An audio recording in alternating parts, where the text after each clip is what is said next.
ఈరోజు మన ఛానల్లో స్పెషల్ సొరకాయతోటి ములక్కాయ పులుసు చేసుకున్నాము. ఈ సొరకాయ ములక్కాయ పులుసు కోసము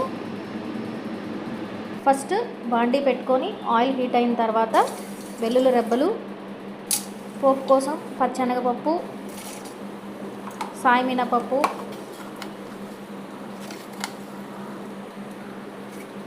ఆవాలు,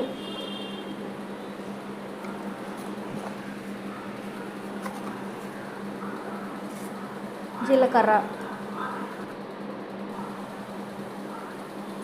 వేసి ఒకసారి తిప్పి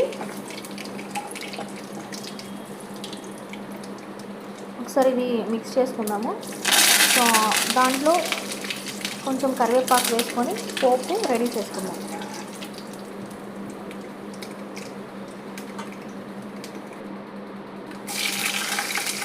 సో దీంట్లోనే కొంచెం పచ్చిమిరపకాయలు, ఆనియన్ వేసి ఫ్రై చేశాక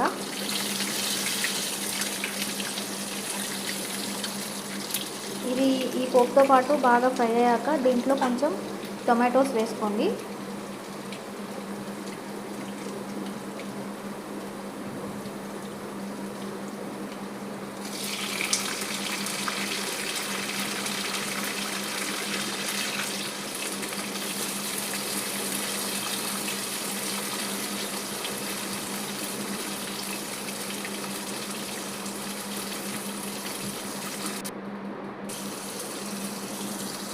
టొమాటోస్ వేసాక త్వరగా సాఫ్ట్గా కుక్ అవ్వడం కోసం కొంచెం తగినంత ఉప్పు వేసేసుకొని ఒకసారి అది మిక్స్ చేసేసుకొని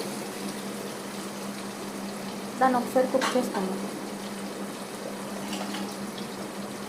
సో ఈ టొమాటోస్ అంతా కూడా సాఫ్ట్ అయ్యే వరకు మనం ఇది లిడ్ పెట్టేసుకొని కుక్ చేసుకుందాం.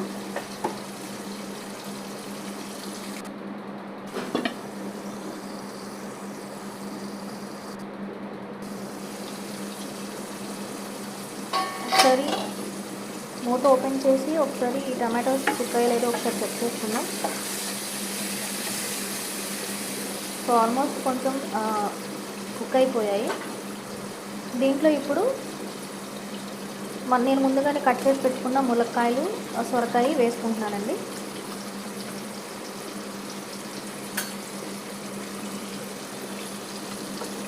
సో నేను సొరకాయ ముక్కలు కొంచెం పెద్ద పెద్దగా స్లైసెస్ కట్ చేసుకున్నాను. మీ ఇష్టం వచ్చినట్టు మీ ఇష్ట ప్రకారం మీ స్లైసెస్ మీరు కట్ చేసుకోవచ్చు, నో ఇష్యూస్. సో నేనైతే కొంచెం పెద్దగానే కట్ చేసుకున్నాను. సో ఒకసారి మిక్స్ చేసుకొని ఇవన్నీ సో ఇవి కూడా మొత్తం కుక్ అయ్యే వరకు కుక్ చేసుకోవాలి.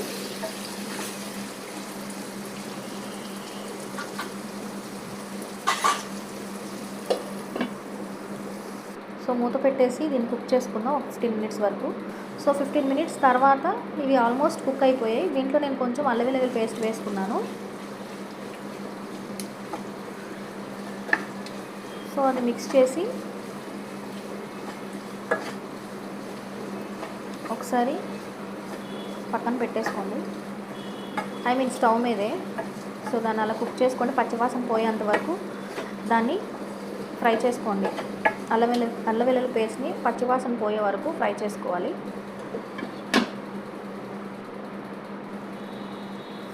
ఆఫ్టర్ దాట్ లిడ్ ఓపెన్ చేసి మూత తీసేసుకొని కొంచెం కారం, చిల్లీ పౌడర్ వేసేసుకొని తగినంత కారం వేసుకోండి. నేనైతే స్పైస్ ఎక్కువే తీసుకుంటాను కాబట్టి కొంచెం కారం ఎక్కువే వేసుకున్నాము. సో కారం వేసిన తర్వాత మిక్స్ చేసుకొని దాన్ని ఒక 2 మినిట్స్ కుక్ చేసుకోండి.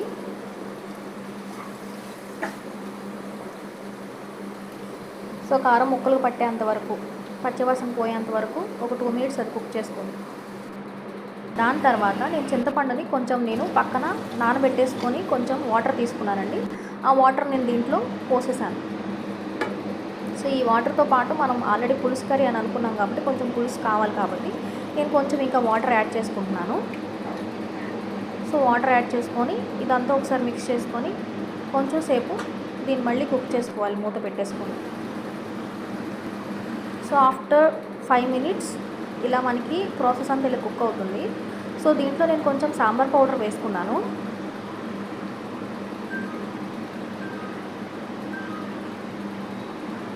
సాంబార్ పౌడర్తో పాటు నేను కొంచెం కొత్తిమీర కూడా వేసుకొని దీన్ని మిక్స్ చేసుకొని ఇంకొక 5 to 10 మినిట్స్ నేను కుక్ చేసుకుంటున్నాను. అట్ ద సేమ్ టైం దీంట్లో కూడా నేను కొంచెం బెల్లం కూడా నేను తురుముకొని పక్కన పెట్టేసుకున్నాను. టేస్ట్ కోసం బెల్లం కూడా వేసుకోండి, చాలా టేస్ట్గా ఉంటుంది. సో బెల్లం వేసుకొని మిక్స్ చేసుకొని 5 to 10 మినిట్స్ కుక్ చేసుకోండి. సో బెల్లం వేయడం వల్ల ఏంటంటే చాలా మంచి టేస్ట్ వస్తుంది. లైక్ సాంబార్ ఫ్లేవర్ పౌడర్ కూడా మనం వేసుకున్నాం కాబట్టి ఇంకా మంచి టేస్ట్ వస్తుంది. సో ఆఫ్టర్ 5 to 10 మినిట్స్ తర్వాత ఇలా మన కుక్ అయింది. సో పులుసు మ్యాక్సిమం ఉంచుకోండి, పులుసుతో తింటేనే ఇది కర్రీ చాలా టేస్ట్గా ఉంటుంది. ఈ సమ్మర్లో మనం ఎలాగో ఫ్రైస్ తినాలనిపించదు కాబట్టి ఇలా పులుసు కర్రీలు చేసుకుంటే మనం కొంచెం లంచ్ టైంలో కొంచెం ఈజీగా కొంచెం ఇష్టంగా తినడానికి బాగుంటుంది అన్నమాట. సో ఆల్మోస్ట్ ఇలా కుక్ అయిపోయింది. నేను కొంచెం గార్నిష్ కోసం కొంచెం కొత్తిమీర వేసుకున్నాను. ఆల్మోస్ట్ మనకి ఇది రెడీ అయిపోయింది. నేను స్టవ్ ఆఫ్ చేసేసుకున్నాను. సో మనకి ఇంకా సర్వ్ చేసుకొని ఇది మనం తినడానికి రైస్లో ఇంకా రెడీ అయిపోయింది. సొరకాయ ములక్కాయ కూర మనకి రెడీ అయిపోయిందండి. మీరు కూడా ట్రై చేయండి. Thank you.